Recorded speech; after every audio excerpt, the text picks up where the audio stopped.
Chrysalide de Cally Coupry-Bompard. Prologue.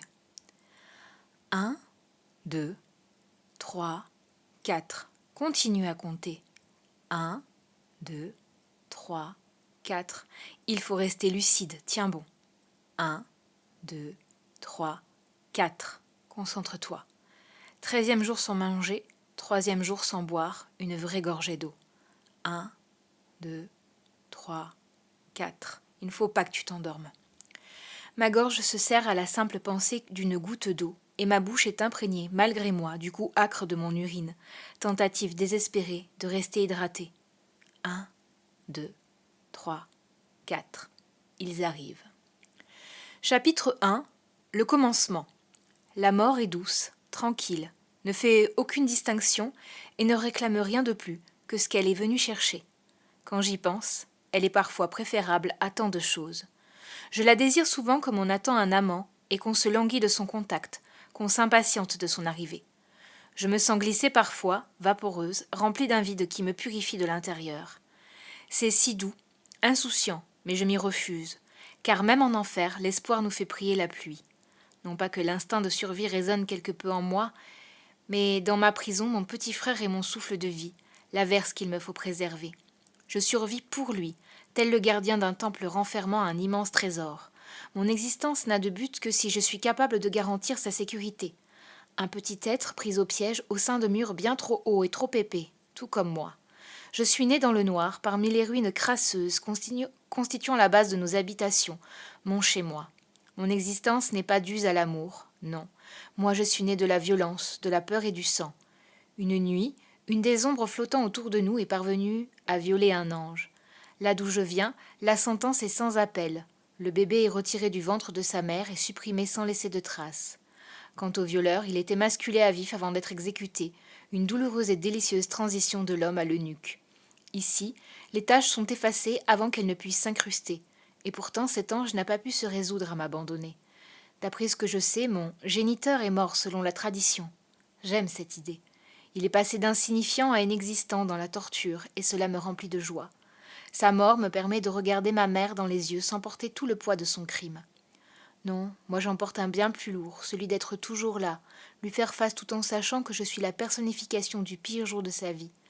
Ma mère était une âme généreuse. Quand elle a su qu'elle était enceinte de son agresseur, elle l'a caché. Elle a passé 9 mois dans la peur de ce qui lui arriverait, de ce qui m'arriverait si quelqu'un le découvrait. Elle a accouché seule, dans le noir, la douleur avec pour seul soutien le bruit de ses hurlements qu'elle tentait d'étouffer pour ne pas attirer l'attention. J'ai poussé mon premier cri dans une vieille bibliothèque où elle travaillait, et j'y ai passé toute ma vie. Elle avait trouvé un compartiment caché derrière une des armoires et m'avait installé un véritable cocon. Un lit, un bureau, une table avec une chaise pour manger, et le tout en bois, efficace et sans extravagance. Quelques jouets récupérés je ne sais comment, des crayons de couleur, des feuilles et bien sûr des livres. J'ai appris à lire très jeune, à 2 ans en fait, me doutant que cela serait ma seule occupation pour un bon nombre d'années à venir. Elle venait me voir tous les jours. Quand elle parlait à ses clients, je pouvais entendre sa voix chantonner à travers la fine couche de bois, nous séparant, et cela suffisait à me rassurer.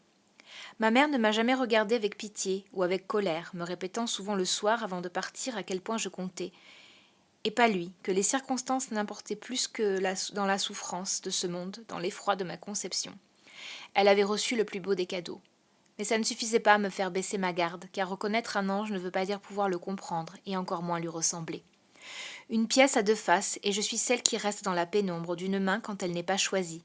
Certains sont heureux qu'elle soit restée dans le noir, tandis que parfois, d'autres regrettent son absence. Mais quoi qu'il arrive, elle est l'opposé de celle qui fait face à la lumière du jour, inondée de soleil. Un jour, elle m'a présenté mon petit frère, Noé, moi qui avais tant besoin d'un ami. On jouait tout le temps ensemble, un enfant légitime issu de l'amour d'un mariage apparemment heureux, mais vivant malgré tout, lui aussi caché. Noël était atteint de surdité, un inachevé comme ils disent ici. À défaut d'entendre, nous avions tous les 3 appris le langage des signes pour communiquer entre nous. Dans cette société, comme dans d'autres romans dystopiques de ma chère bibliothèque, toute forme de handicap est interdite, que ce soit physique ou psychologique. Et une fois encore, ma mère réussit à passer entre les mailles du filet. Il était déclaré, bien sûr, lisait sur les lèvres et il avait même appris à parler. Mais pour limiter encore plus de risques, ses sorties étaient restreintes au minimum. Il faisait l'école à la maison, et le reste du temps jouait avec moi dans ma cachette, en silence. Parfois, quand ma mère prétextait une visite nocturne chez une amie à son mari, on pouvait jouer toute la nuit et fabriquer une cabane avec mes draps, rire ou crier sans avoir peur qu'on nous entende. Elle nous faisait la classe ensemble et mon frère a été la première personne que j'ai eu à protéger. Puis, mon meilleur ami.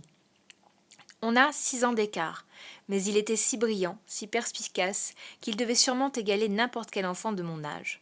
Le mari de Lina n'a, quant à lui, jamais su pour moi avant la mort de sa femme. Il n'a jamais su à quel point il avait épousé quelqu'un d'incroyable, ni la force qu'elle avait. J'imagine que même un mariage heureux ne peut supporter le poids de certains secrets, et impose a fortiori des sacrifices et des non-dits. Mais un jour, le petit paradis qu'elle m'avait construit brûla sous nos yeux. Les livres remplis de récits de notre ancien monde, dont je me suis tant imprégnée au fil des années, soulevaient beaucoup d'interrogations, de doutes dans le petit peuple. Pas assez d'années n'étaient passées pour que le monde oublie d'où il venait, ce qu'ils avaient connu. À peine 70 ans s'étaient écoulés, et ce contraste avec leur présent était bien trop grand. Il mettait en évidence l'inexpérience du gouvernement si prompt à prendre soin de nous. Il suggérait bien trop l'empressement de suivre un inconnu dans la vie ou la mort, et dans un monde sans rien, les livres étaient la plus grande source d'informations, de souvenirs, de regrets. La blessure était trop fraîche et les livres trop nombreux, narguant les dirigeants et leur renvoyant leur incompétence à la figure. La triade était aussi ambitieuse qu'impitoyable, la soif de pouvoir dépasser tout, alimentée par cette image de sauveur vendue par quelques crédules au bord du gouffre. En l'absence de charognards, savants, ou pouvoir quand il n'y avait même plus d'eau potable, la triade n'avait fait face à aucune résistance quand elle a promis un empire bien plus prospère que ne l'a jamais été le monde moderne. Comme l'indique leur nom, la triade se constitue de 3 personnes, de soi-disant humanistes ayant prédit la chute de nos vies bien avant que tout parte en sucette et qui se sont retrouvés bafoués par les leaders de l'autre époque quand ils se sont empressés de les avertir. À mon avis, cette version est aussi respectueuse de la réalité que la légende des seaux de pièces d'or, au bout des arcs-en-ciel que ma mère m'avait raconté petite. Il y a donc Raphaël et Tania, un couple de pseudo-érudits qui ont autrefois travaillé dans l'agroalimentaire. Raphaël bossait dans l'entreprise familiale de sa femme et ils travaillaient ensemble. Ils sont, d'après leur dire, des génies de leur époque, se distinguant aussi par un altruisme à toute épreuve. Et enfin, il y a Anastor, un ancien bactériologue qui avait lui aussi brillamment pressenti le chaos qui adviendrait au monde. Un grand homme, censuré par une bande d'incompétents jouant avec des béchères. Lui se considère carrément comme un empereur dont la parole est sacrée. Tout ce qu'il dit doit être mémorisé comme si Shakespeare vomissait sa poésie sur une bande de vers de terre par pure bonté d'âme. Les travaux des anciens chercheurs sur les régénérations cellulaires et la pose d'organes biomécaniques sont tels qu'on ne saurait dire l'âge de nos leaders, tellement la conservation de leur corps est à la pointe de la technologie, contrastant avec les ruines qui nous entourent. La cryogénétisation, durant les 70 années de chaos, a aussi sûrement aidé et peut-être ont-ils l'air plus jeunes qu'à leur arrivée au pouvoir. Toutes ces merveilles proviennent d'un bunker où personne n'a accès, et quel que soit ce qu'on pense, tout ce qu'il reste des médecins, d'ingénieurs ou de technologie, provient de ce bunker, où les plus fidèles employés des 3 mousquetaires furent cryogénés. C'est ainsi que quand j'avais 13 ans, la triade ordonna la destruction de tout livre circulant parmi les habitants, des inspections à domicile, de sanctions et bien sûr tous les lieux où les bibliothèques réunissaient les ouvrages d'une époque révolue furent brûlés. Bien sûr, officiellement, c'était une manière de faire table rase du passé et de se concentrer sur le présent et l'avenir, d'oublier nos blessures pour évoluer dans un monde nouveau, sans aucune entrave et sans le poids de nos erreurs, supprimer tout ce que l'on croyait savoir pour apprendre de nouvelles vérités. En somme, la destruction de nos connaissances empiriques, comme le disait Aristote, qu'est-ce qu'il ne faut pas entendre sérieusement ? Toute bonne dictature ou régime totalitaire bannissait la connaissance pour assurer sa domination.